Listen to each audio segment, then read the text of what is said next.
What it do, vinyl community? It is I, Brian, that's Brian, and now I am here to do a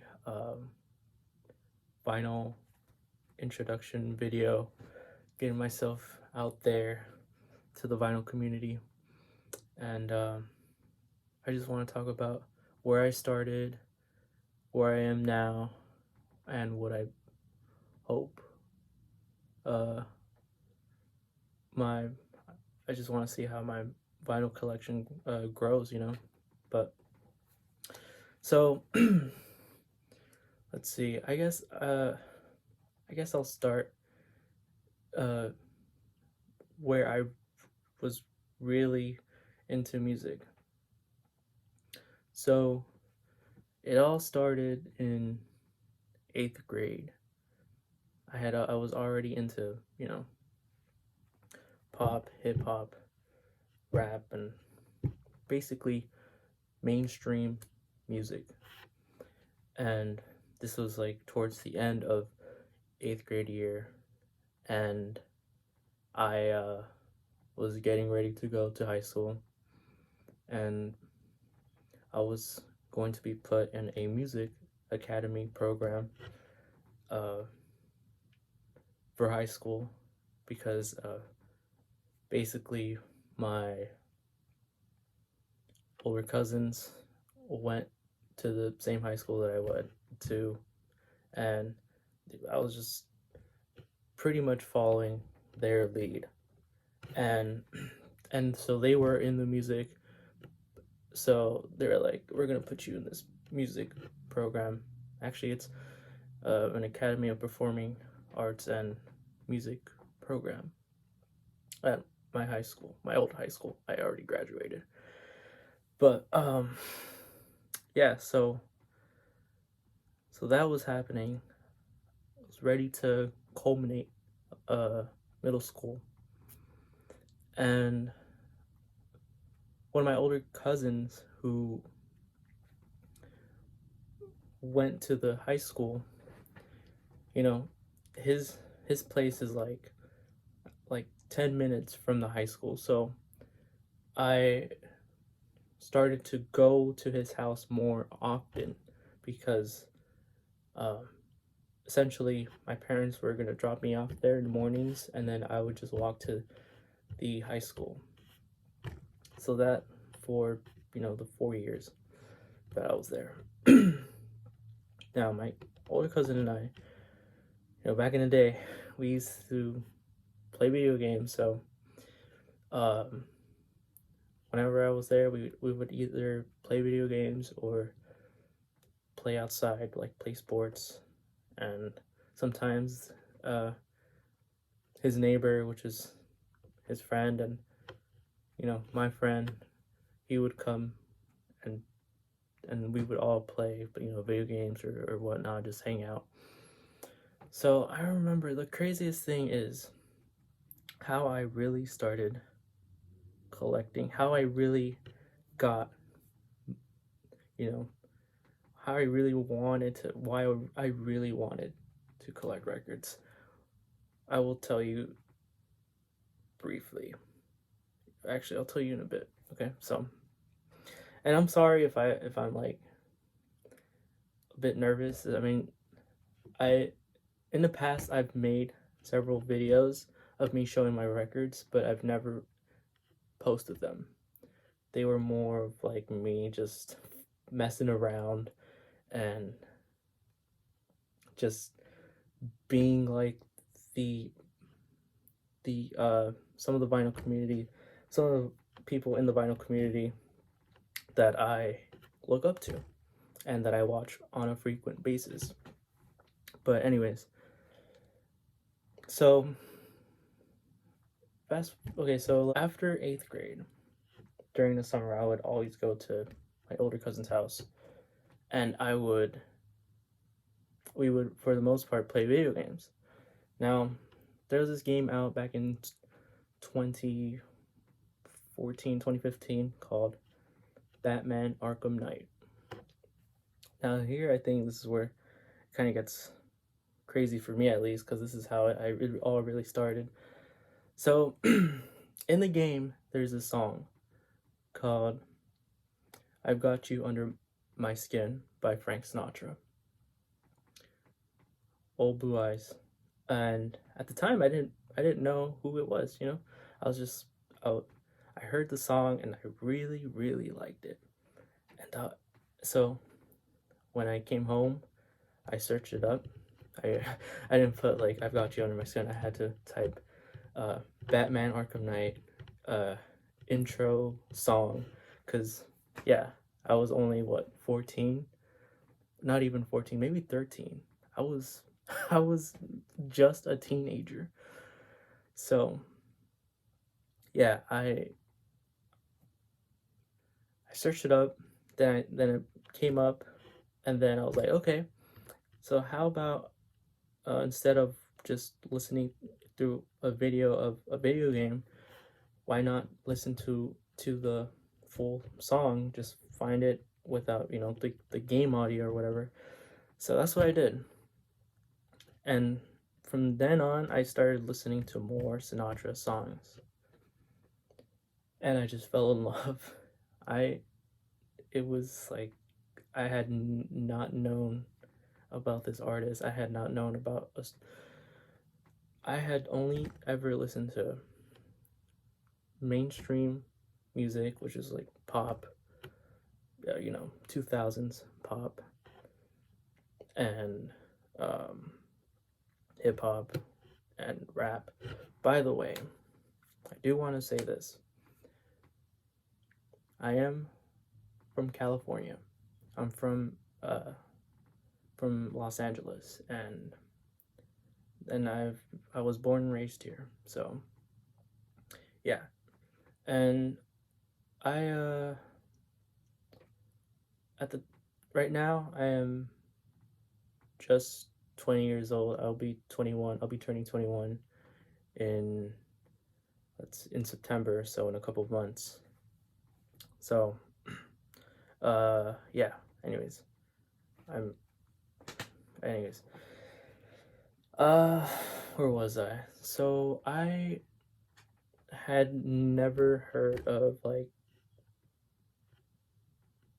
old music, as I used to call it. Now I know what it is, but it went from, so I started listening to Sinatra more and more and more and more, and I started discovering his albums, and I was for so what brought me to wanting records was, I guess, just because the song matched with the time period of media music. So I was like, I want to get this on. I want to get this as a record. Now at the time, I did not have a a record player, nor did I have records. But what's important is I did not have a record player. I always listen to music from my iPod, which I don't have anymore, and uh, old CDs, but mainly I would just listen to music on the radio whenever we were in the car, and yeah. So I would say Sinatra got me into vinyl collecting, record collecting. Uh, Coincidentally, fast forward, fast forward to high school. I I was in this, I was in this music program, and here's the thing: at the time, I did not play an instrument, so I was placed in uh, it was like a costume design class, which never even turned out to be a costume design class. Like we were waiting on like what are they called, sewing machines, and anyways. So what the music program is known for is the music, and evidently the biggest of them all is the uh the jazz ensemble. So somewhere around ninth grade, I believe, I remember going to a yard sale, and we used to go to, by we I mean my family, we used to go to yard sales like every, well, not every weekend, but maybe like, often. And we, like, I remember one time we went during high school. I kind of stopped, we kind of stopped going, but one time we just decided to go. And so we went to this one yard sale, and they had records, and I was like, "Oh, that's cool.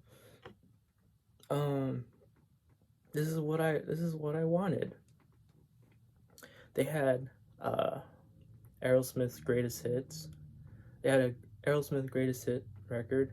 They had a couple of Police records, and they had a Jimi Hendrix bootleg record. And I remember my dad getting me those records. Unfortunately, I don't have them anymore because in high school I gave them to a friend who had much more music knowledge than me, and I thought that he would appreciate it more than I would, because at the time, say ninth grade, 10th grade, I was just a big jazz vocal.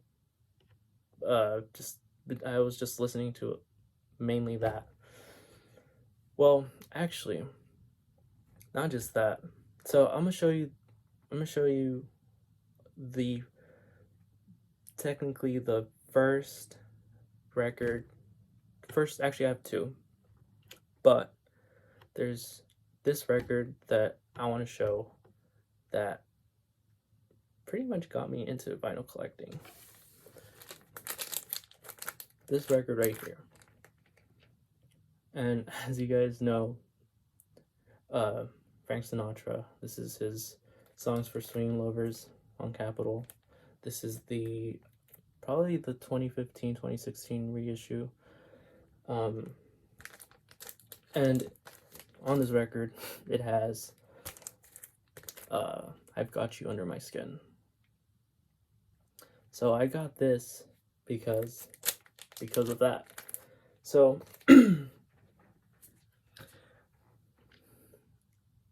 I got this and another record. Now, I was just I remember back then I was maybe like 14 or 15, and when I was searching these albums up, I was like, let me see if there's any other versions of Sinatra's "I Got You Under My Skin." And there was a live version, and I ended up also getting this one. This is Sinatra's "At the Sands" with Count Basie and the orchestra. This is a double 33 stereo? Yeah, stereo on reprise. And so when I was in high school, the music program, it coincidentally matched the time, coincidentally, aligned itself. So what I'm saying is, I was listening to this when I started making friends in high school who were actually in, so they have different not different programs, I mean different, you can, in the high school you can play different instruments. They have concert band, they have wind ensemble, they have marching band, they have jazz ensemble, they have choir, they have dance, etc. But I coincidentally was making friends with the jazz folks at school. And at the time, I didn't know that they played instruments. And better yet, I didn't know that they were in jazz. And I didn't really know that they had a jazz ensemble, because again, I was just put this high school because my because of relatives. So uh so then because of this, I discovered Count Basie, and then I started listening to Count Basie tunes, and then that's what got me into pretty much big band. So I started listening to Duke Ellington, Benny Goodman, Tommy Dorsey, Glenn Miller, you name it. And so for the longest time, I was streaming music, just listening to big band, thinking this is it. I discovered everything. And this is maybe 10th grade where I met one of my friends who was my main guy in high school, who was in jazz ensemble. And every time we hung out, he would talk to me about what the jazz ensemble was up to, and then that's when we started discussing music, and it was just amazing. I remember he was like, you should come to jazz night, which they do every semester at the high school. And I was like, okay. I didn't know what it was at first. For some reason, I was expecting like what I was listening to, and I was blown away with the music. Like it was like jazz ensemble is basically like big band, but like watching them play live is a different experience. And my goodness, ever since that first time that I went to pretty much all of them. And 11th grade was pretty big for me. So 11th grade was when I was like, I gotta play an instrument. I was about, I would probably say 14 in 11th grade, or maybe 15, I can't recall. But basically the reason why I wanted to play alto sax was because my good friend played alto saxophone in the jazz band. However, I did not want to, I just knew I did not know music at the time, like reading music and playing the instrument. So I took an introductory to playing the instrument that I wanted to play. I played alto saxophone, and then my friend and I started talking about jazz alto players. And I remember at school for auditions, because there's always auditions for jazz, the instructor would give pieces, Charlie Parker pieces. So for like the lowest, he would give the students confirmation, and then I don't remember what he gives for the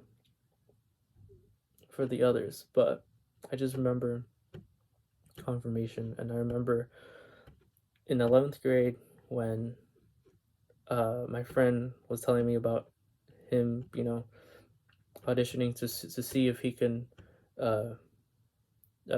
be in a higher ensemble. He was telling me about this too, and like I said, it was Charlie Parker's confirmation.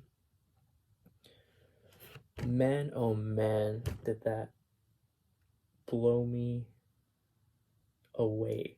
That tune was like, wow. As a 13, 14-year old kid who who only listened to big band and, and vocal jazz, when I heard bebop, I was blown away. So, just like what I did with Sinatra and these big bands, I started streaming Charlie Parker, and man, Charlie Parker, I was listening to Charlie Parker, listening to Phil Woods. I mentioned a little bit about Phil Woods in my previous video, but yeah, my friend would always talk about Phil Woods, Charlie Parker, and then we started talking about just more jazz, like just these other artists, and I was like, wow, this is incredible. I I like, just my knowledge in music was slowly but surely growing, and that was like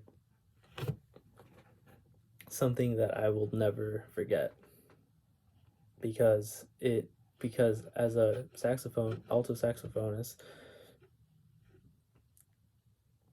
um you obviously gotta have like inspiration. So, oh man, listening to Charlie Parker, Phil Woods, and even John Coltrane. Oh my god, I think the first Coltrane tune that I ever heard was Giant Steps. And man, that tune I played nonstop, and I sort of annoyed my my friend.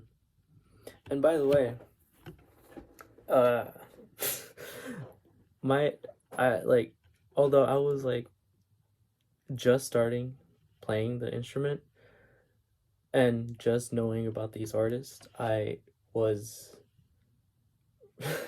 I just wanted to play like them, and in no way was I good, but I mean, it made me feel confident whenever I was in class, having to play to the to the to my teacher, or having to play with others, and that was awesome.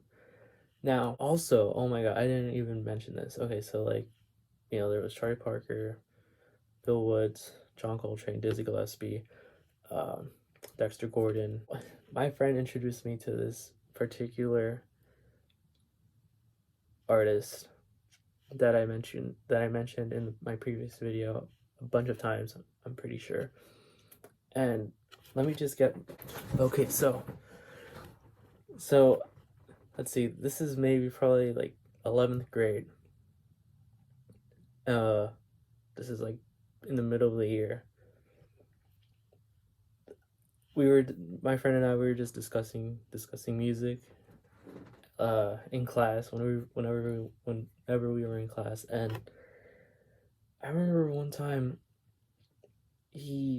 so sometimes we would actually just be listening to music, just jazz, in class.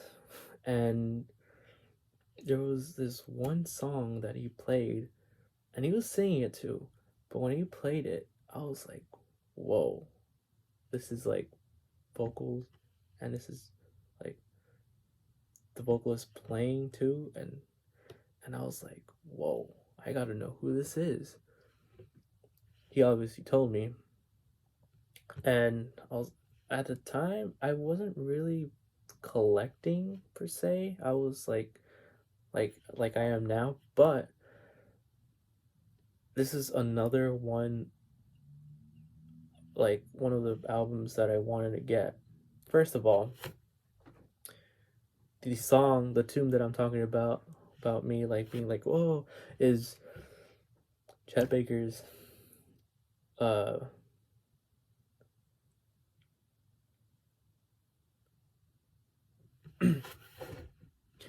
Okay, so the song that I was talking about is Chet Baker's "There Will Never Be Another You."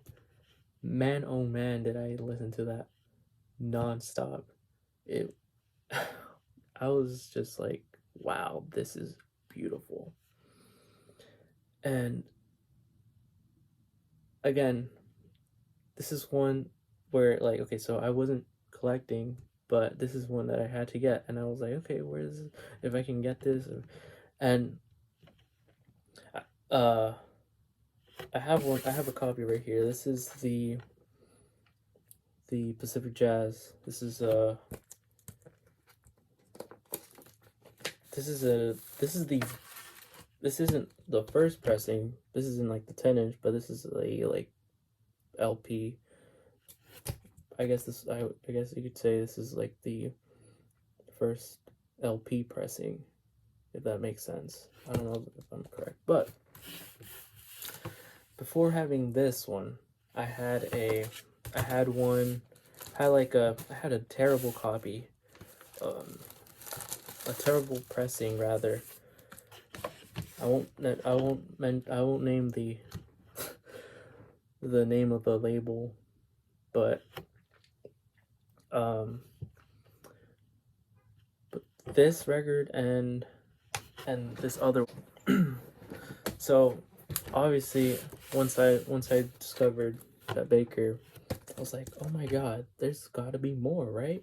And I didn't tell my friend that, but I went home, I started listening to more and more, discovering more, and there's another record where he sings and plays, and it's this one. It Could Happen to You by Chet Baker. This is on Riverside. This is a OG mono. And what got me listening to this one was It Could Happen to You. The name of the record. But man, all of these songs on here are like this is a record that I would play from start to finish. These two right here.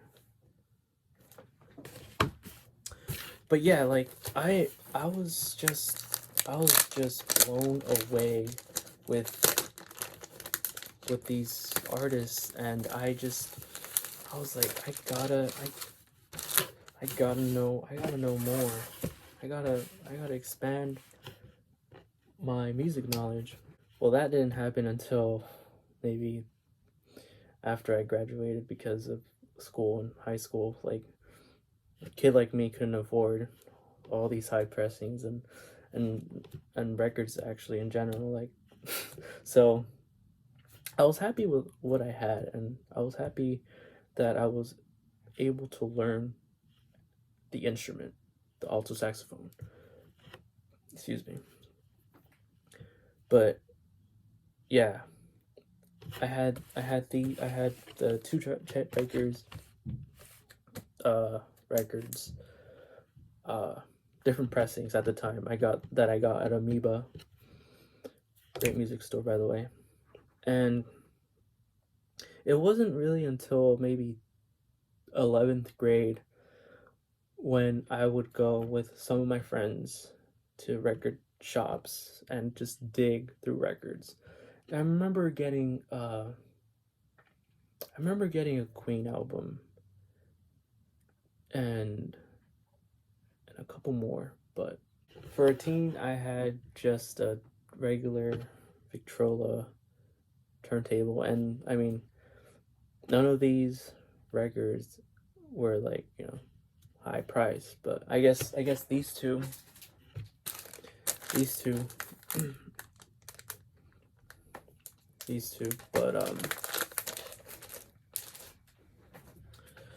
but I mean, it's just crazy how my love of music started because of a video game. And I started like collecting more and more during the pandemic. That was when I was like, that's when I started looking up, you know, records, certain record pressings, or just seeing people have their what their holy grails are, and see if I have similar music tastes with people, and yeah. So I mainly have jazz records. I do have a couple of rock. I have some pop maybe, but yeah. I'm trying to I'm trying to think if there's anything more to say. But yeah,